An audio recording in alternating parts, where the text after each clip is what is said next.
Bom dia, sétimo ano, professores e alunos. Mais uma aula de língua portuguesa e hoje realizando uma pesquisa, né? E como foi divulgado, nós temos uma convidada muito especial, que é a doutora Ana Paula Taketomi. Bom dia, Ana Paula.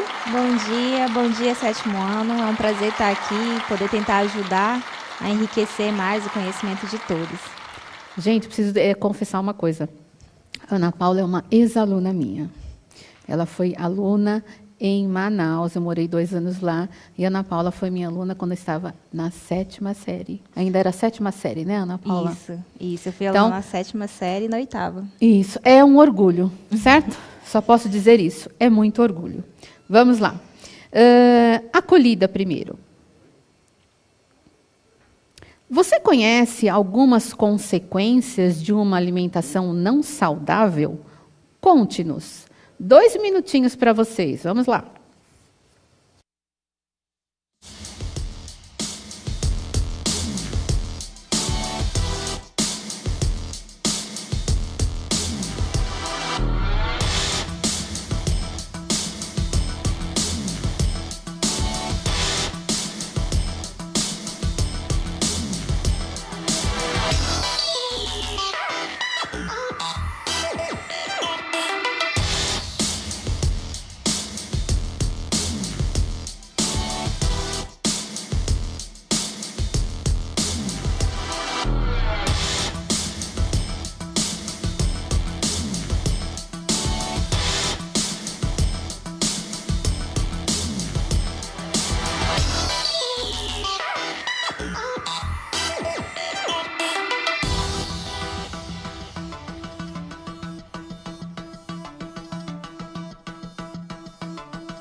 Bom, vamos lá. Eu tenho aqui várias respostas, Ana Paula. Vou chamá-la de Ana Paula, tá? Tudo bem. Então, olha lá. A professora Maria, deve ser Maria Eliane, colocou obesidade, colesterol, diabetes. O Natan, da Proeva, colocou aumento de peso e a Nicole colocou diabetes. Vários estão falando diabetes, outros estão falando obesidade, a Procristina colocou obesidade, cáries dentárias. É que eles viram lá aquela colher de açúcar, né? Eles já ficaram direto no açúcar. Foi proposital também essa colher aí, viu? Obesidade, colesterol e diabetes, a Pro Rosa. Deixa eu ver se tem alguém que colocou alguma outra. A galera do Antônio Florentino, de Itapecerica da Serra, a Pro Viviane está dizendo. Colocaram diabetes com açúcar, sal com aumento de pressão e gordura aumenta o colesterol. Olha, estão, né, certinho aí, né? Sim. Linkando cada causa com a sua consequência aí, né? Verdade. A Pro Maria colocou excesso de açúcar pode causar diabetes. A Pro Tatiana colocou cardiopatias. A Pro Tânia colocou não tomar água suficiente causou pressão alta. Então, ela deve estar falando dela, né? Dor nos dentes, fraqueza, colesterol e várias doenças. Bom, Ana Paula, eu trouxe a Ana Paula, primeiro para vocês, né? Eu trouxe a Ana Paula porque a Ana Paula é médica com especialização em oftalmologia e ela também está numa linha aí de pesquisa mais específica de glaucoma, né, Ana Paula? Isso. Então, quando eu linkei isso para vocês, eu já falei um pouquinho ontem e vou repetir. Nós tivemos um primeiro texto que falava sobre a má alimentação, né, a alimentação do brasileiro nessa pandemia, né, que foi o primeiro texto que a gente viu. O que foi alterado, né, que ultraprocessados aumentaram um pouquinho, principalmente na classe menos escolarizada, nós falamos um pouquinho disso. E dentro da sequência que eles precisam, né, estudar, existe a sugestão de elaborar uma pesquisa, eles mesmos. Então, eu estou dizendo que o que eu estou fazendo é um exemplo, né, de como elaborar, é uma sugestão. Né? Então, a partir daquele texto, eu pensei o quê? E é o que vocês vão fazer aí também, pensando na situação de vocês, nos conhecimentos de vocês, no que está, no que circunda vocês. Então, por exemplo, eu tenho um pai que tem diabetes, aliás, o meu pai tem diabetes tipo 2, né? Adquirida por conta da obesidade. Né? Eu gosto muito de doce. Então, eu já fiquei pensando, nossa, o meu pai é diabético, eu também gosto de doce. O que isso pode ocasionar, além do que, às vezes, está mais na mídia que a gente... Né? E, sabendo, então, da especialização da Ana Paula, eu falei, puxa, eu vou trazer a Ana Paula para falar alguma coisa sobre glaucoma, que acho que a gente não vê muito. É isso mesmo? É difícil, Ana Paula, isso aparecer assim na mídia? A questão... Então, nós temos uma doença que o glaucoma ele é como se fosse o aumento da pressão intraocular, né? E a gente tem uma doença como se ela fosse muito pouco diagnosticada. Realmente porque ela é uma doença que ela demora para dar sintomas, e quando ela dá sintomas, às vezes já é tarde demais. Mas como médica está falando, a má alimentação ela não vai ocasionar só o glaucoma, ela vai ocasionar várias alterações, e dentro dessas alterações, a gente vai ter as doenças. E da parte oftalmológica, então, são diversas. Inclusive, as próprias doenças que os alunos estavam falando, os professores falando do colesterol alto, isso também vai desencadear outras doenças, o aumento do triglicerídeos, aumento da pressão, tudo isso também vai alterar a parte oftalmológica, a gente vai ter alterações. Mas o glaucoma é uma doença que eu trabalho, eu faço estudos em cima porque eu acho muito triste uma pessoa que não consegue, não tem sintomas, não sabe o que está acontecendo, e quando chega, às vezes, no consultório, já tem uma perda importante da visão. E só vai saber isso se fizer, notou aquela perda, mas se não fez exame, está achando que é uma perda natural, alguma coisa assim? Então, o que acontece? Depende muito de cada paciente, de cada caso, varia. Mas, no geral, a partir do momento que a gente sabe que a gente tem uma alteração, que a gente tem uma doença ou que está com alguma coisa desregulada no organismo, o ideal já é a gente procurar atendimento multidisciplinar, que a gente chama. Assim como na escola a gente tem português, matemática, história, geografia, e todas são importantes, a partir do momento que a gente descobre que tem alguma coisa, a gente tem que passar por vários especialistas para ver se está tudo funcionando bem, porque o nosso corpo ele não deixa de ser um grande... Eu falo para os pacientes que eles são um robozinho. As engrenagens todas têm que estar funcionando, senão não vai dar certo. Então, a mesma coisa. O paciente descobriu que tem diabetes, a primeira recomendação que tem é justamente fazer exames de fundo de olho, de pressão, de tudo que for necessário, pelo menos uma vez por ano. Assim como os exames de sangue também são feitos, a gente faz aqueles exames de rotina uma vez por ano. Tá. Eu vou colocar, antes de nós continuarmos com a doutora, tem um vídeo pequenininho, porque daí pode dar também mais um gancho aí. Vamos lá, coloquem o vídeo, por favor. Hoje é o Dia Nacional da Diabetes, uma doença que vem aumentando em todo o mundo em decorrência da má alimentação e do sedentarismo. Vamos a São Paulo conversar com o repórter Ricardo Ferraz, que tem as informações para a gente. Bom dia, Ricardo. Bom dia, Mara. Bom dia a você que acompanha o Brasil em Dia. É um quadro preocupante, viu? Segundo a Organização Mundial de Saúde, 1 a cada 11 pessoas em todo o mundo tem diabetes. No Brasil, a doença também avança. O Ministério da Saúde registrou um aumento de 60% no diagnóstico da diabetes entre 2006 e 2016. Hoje, 9 a cada 100 pessoas no país são diabéticos, mas apenas metade sabe disso. Isso porque o tipo mais comum de diabetes é o do tipo 2, que acomete as pessoas que estão com sobrepeso. A obesidade impede que o organismo processe a glicose corretamente. Apenas 10% dos casos registrados no país são do tipo 1, aquele que é decorrente de um problema metabólico. O fato é que o custo da doença para o Sistema Único de Saúde deve dobrar até 2030. Por isso é tão importante cuidar da alimentação e praticar exercícios regularmente. A recomendação médica é bastante conhecida da população. Difícil é dispensar os doces e abandonar o sedentarismo. Eu juro que até tento, viu, Mara, mas viver sem chocolate e churrasco tá difícil. Eu já consigo. Obrigada, Ricardo. Bom, a jornalista consegue, o jornalista já não, né? Ele falou que não consegue ficar sem o chocolatinho e eu posso dizer o mesmo para você, que eu também não consigo ficar sem o chocolatinho, mesmo sabendo de tudo isso. Então, quando a gente traz um especialista aqui para vocês, é para que nos oriente, né? Acho que a todo momento a gente precisa estar refazendo uma análise de como anda a nossa alimentação. Nós vamos ficando mais velhos. E aí, então, né, me corrija o que eu estiver falando de besteira, aí é que as coisas vão aparecendo, né, o que a gente deixou para trás. Então, por isso falar para vocês, jovens ainda, né, que dá tempo de vocês se reeducarem aí, né, no que se refere à alimentação. Foi citada a questão de exercícios físicos também. E aí, vou deixar para você, Ana Paula, até para você falar um pouquinho para eles. Eu tenho uma pergunta aqui que eu não quero perder, que a Pro Solange, ela pergunta se é uma doença genética, ou ela afirma, doutora, é uma doença genética. Não sei se era uma pergunta ou uma afirmação, aí você pode falar um pouquinho disso também, era a questão do glaucoma. E falar para os alunos, assim, o que vem a ser a diabetes, só para eles entenderem.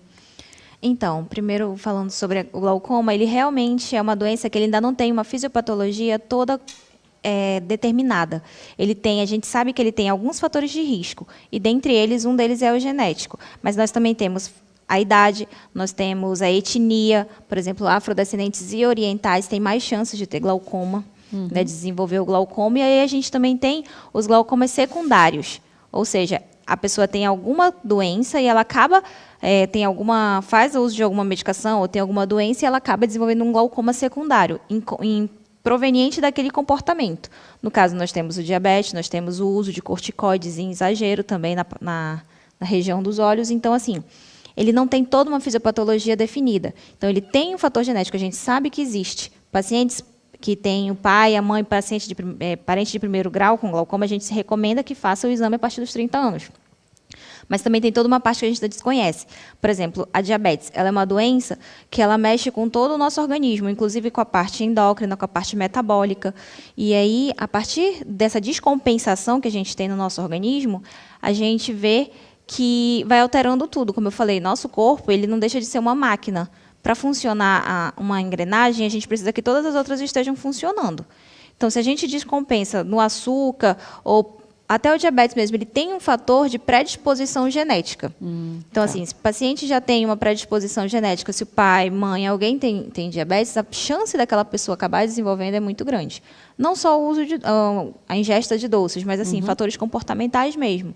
Como a professora estava falando, a gente precisa se exercitar, a gente precisa se alimentar bem, precisa beber água, porque tudo faz parte do contexto para o nosso corpo funcionar. Tanto que quando a gente vai fazendo uma pesquisa, eu faço algumas pesquisas também pela Unifesp, quando a gente vai fazendo pesquisa, a gente vai descobrindo cada vez mais coisas. A gente pensa que é uma linha só, quando a gente vê, tem várias ramificações dentro de cada pesquisa. O diabetes, apesar dele ser uma doença que a gente consegue até, de certa forma, evitar, é muito difícil de controlar depois. Né? Tanto que existe o estado chamado de pré-diabético. Quando o paciente ainda está naquele estágio que ainda não é determinado que ele tem diabetes, mas que ele está caminhando. Se ele não tiver uma mudança de hábitos, não começar a ter hábitos saudáveis, ele vai acabar desenvolvendo diabetes e aí o controle fica mais difícil mesmo, o tratamento. E eu tenho lido também, eu li algumas coisas, né, que, por exemplo, após os 60 anos, existe uma fila muito grande no que se refere à especialidade oftalmologista quanto ao serviço público. Sim. Né? E aí eu levantei hipóteses, né? Segundo o que eu li. Quando atinge a visão, que é alguma coisa que te incomoda demais, né? Porque às vezes está lá a doença, mas ela está escondida por algum motivo. Mas atingiu a visão, aí é que você corre. Aí você falou que às vezes já não dá mais tempo. Sim. Né? Porque quem tem glaucoma, como que a pessoa, o que ela começa a ver de forma turva? Quais são as alterações assim mais perceptíveis? Normalmente, o paciente com glaucoma, primeiro assim, falando sobre os 60 anos da fila assim, do SUS, o que acontece? Tem que levar em consideração também que, como diz um professor meu, o nosso olho ele foi feito para sobreviver até os 40 anos. Depois dos 40, a gente que insiste em continuar vivendo, né? Então, a gente, a partir dos 40, já começa a ter dificuldade para perto. E aí começa a ter outras doenças também no corpo, que aí vão acabando desenvolvendo outras coisas. Presente, né? Olha os óculos aqui. Então, assim, quando a gente chega nos 60, a gente já começa a pensar em catarata, que é uma doença que o diabetes, ele inclusive também acelera o aparecimento da catarata. Tá. A gente tem o glaucoma. No caso do glaucoma, os sintomas, o que a gente vai ter? Como eu falei, ele muitas vezes ele não vai ter sintomas muito específicos. Tá. Quando o paciente tiver uma pressão aumentada, assim, fora da curva normal, às vezes pode ter dor, pode ter o que a gente chama de fotofobia, que é aquela sensibilidade à luz, o olho fica muito vermelho, há alterações na pupila, né? Mas às vezes pode ser que a pessoa só tenha uma perda. Normalmente, como que é a perda visual do glaucoma? Ela tende a ser uma perda tubular, ou seja, o paciente ele vai perdendo a parte periférica da visão. São pacientes que, depois de quando já tem uma certa perda, a gente percebe que eles não conseguem mais dirigir. São pacientes que, quando entram no consultório, às vezes eles, infelizmente, quando vêm sozinho, que acontece muito, que assim, a gente percebe que os idosos eles também ficam muito abandonados, a gente vê que eles barram nas coisas, porque eles perdem essa percepção de espaço. Eles têm muito mais a visão frontal, mas a visão lateral fica muito comprometida. Isso não dá para corrigir. Infelizmente, grande parte dos casos, não. Tá. Porque o que acontece? O glaucoma ele é uma perda, é a morte das fibras nervosas que a gente tem no olho. E, infelizmente, quando tem aquela morte, é como se fosse um infarto dos vasos, um infarto das células, um infarto dos nervos. Quando depois que morre, infelizmente, a gente não consegue ainda ressuscitar. Existem muitos estudos, principalmente na Alemanha, em toda a Europa existem alguns estudos. Inclusive, aqui na Unifesp, a gente estão fazendo um estudo até com células troncos e tudo, mas ainda está tudo muito engatinhando, então ainda não dá para prometer nada para as pessoas, o que é bem triste. Tá. Eu tenho os comentários aqui, assim, uma Pro colocou, nossa, uso óculos desde os 25. Mas a gente colocou a questão dos 40, né? Eu também comecei a usar aos 42 e aí não vivo mais sem os óculos, né? Impossível agora. A cada dia mais, enxergar de perto é muito complicado, então preciso dos óculos. Sim, então, como eu falei, né? Assim, a pesquisa, se a gente for levar em consideração, eu estou falando dos óculos a partir dos 40, mas claro, existem crianças que começam a usar óculos desde muito pequenininho. A gente vê, às vezes, bebês usando óculos, como eu falei, é uma gama de coisas, é um leque de possibilidades a serem estudadas, a serem pesquisadas. Eu usei como exemplo os 40 anos, mas, assim, tá certo. Sempre tem mesmo pacientes que usam mais novos, às vezes até mais velhos. Até porque quando a gente vai ao oftalmologista e você passa a utilizar os óculos por conta da idade, eles falam, isso vai acontecer, isso iria acontecer de qualquer forma, né? Para que a gente não fique preocupado e a gente acaba utilizando aí os óculos como acessórios também, né? Sim. Introduz na vida, na rotina e acabou. Não tem mais jeito, né? Precisa ficar com isso mesmo. Aqui a Procifra colocou, eu tenho 53 anos, sou diabética, hipertensa e tenho glaucoma. Então, olha só, coisas associadas, né, Ana Paula? Sim. Aí, por que a visão, depois dos 40, fica prejudicada apenas para perto?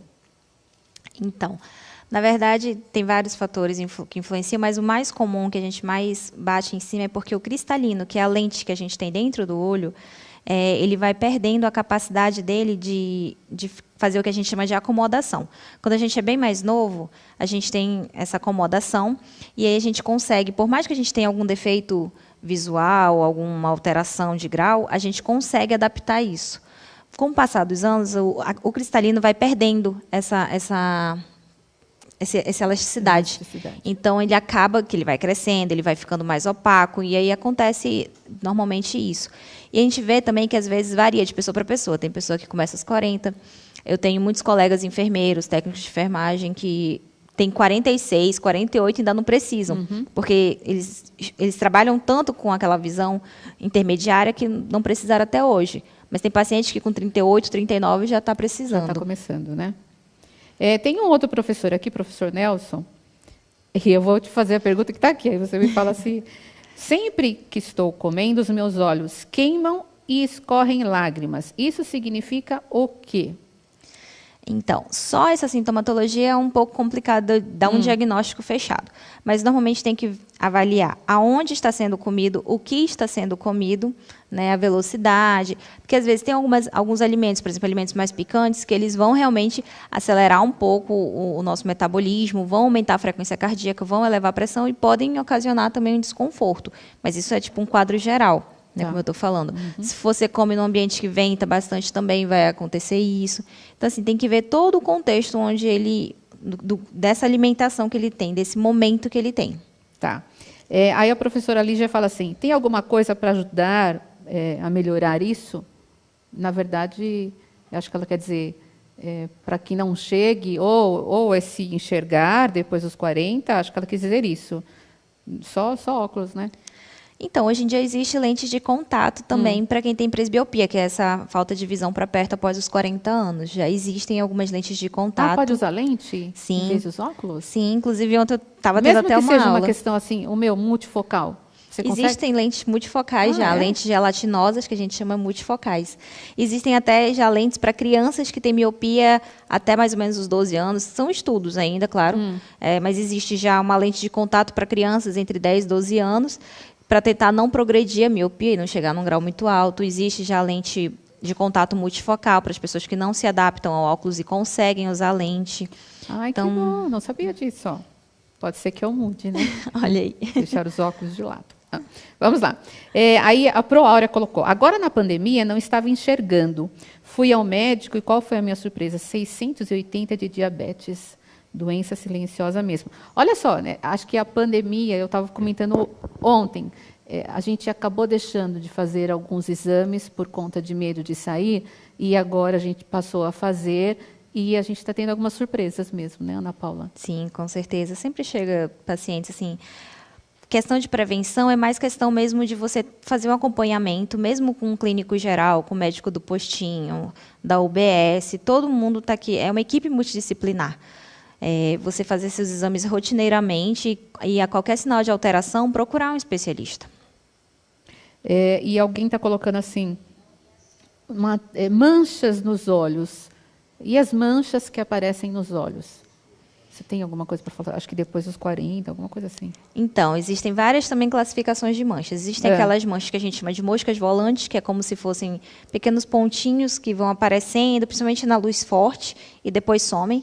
Isso aí normalmente não está associado a nada mais grave, podem ser apenas células que estão ali rodando o humor aquoso, o vítreo, alguma coisa, até casos mais graves. Aí, assim, se foi um acometimento súbito da mancha, a mancha simplesmente diminuiu a sua visão de um jeito esdrúxulo, sempre procurar um profissional, porque aí pode ser realmente uma doença um pouco mais grave, como alguma alteração na retina, na mácula, que são estruturas vitais da parte da visão, que ficam lá na parte do fundo do olho, que a gente chama. Tá. Vamos ver se tem aqui. Alguma fala, eu tenho sensibilidade à luz, o que fazer? Então, o ideal seria primeiro investigar se essa sensibilidade está associada a alguma alteração de grau, né? Mas, infelizmente, ainda para a fotofobia, que é essa sensibilidade, a gente ainda não tem muitos tratamentos que façam a pessoa realmente perder essa sensibilidade, que faça enxergar normal, digamos assim. Normalmente, a gente recomenda o uso de lentes, de óculos mesmo, de preferência aqueles óculos com filtros de proteção de raio ultravioletas, porque a gente sabe que o raio ultravioleta ele também envelhece muito, tanto a córnea, quanto o cristalino, quanto todas as estruturas, não só a nossa pele, mas tudo de um modo geral. Mas, infelizmente, a fotofobia é tentar mais evitar mesmo a luz do sol muito forte. É tentar usar lentes mesmo lentes de óculos para poder escurecer mesmo e ver se não é alguma alteração visual, porque tem algumas alterações visuais que predispõem a ter mais fotossensibilidade. Tá. Olha, gente, eu tenho mais perguntas aqui, eu gostaria de fazer todas, mas o nosso tempo já acabou. Olha só, tá vendo, Ana Paula? Eu falei que era rápido? Verdade. Viu? Aposto que você se programou para dar várias informações e não vai dar tempo. Mas eu acho que eu vou trazer você de volta, né? A gente precisa fazer uma parte 2 aí. Ana Paula, muito obrigada. Eu espero que os alunos tenham anotado tudo isso, porque nós faremos aí um cartaz, um painel, alguma coisa, e vocês vão me ajudar a compor aí esse painel. Muito obrigada pelas informações, foi muito enriquecedor, falta tempo para nós. Sim, com certeza. E volte mais vezes. Agradeço muito o convite, sempre que puder, estarei presente. Eu que agradeço. Muito obrigada. 7º ano, obrigada, professores e alunos, obrigada, produção. Beijos para vocês, bom fim de semana. Avaliem a nossa aula, por gentileza.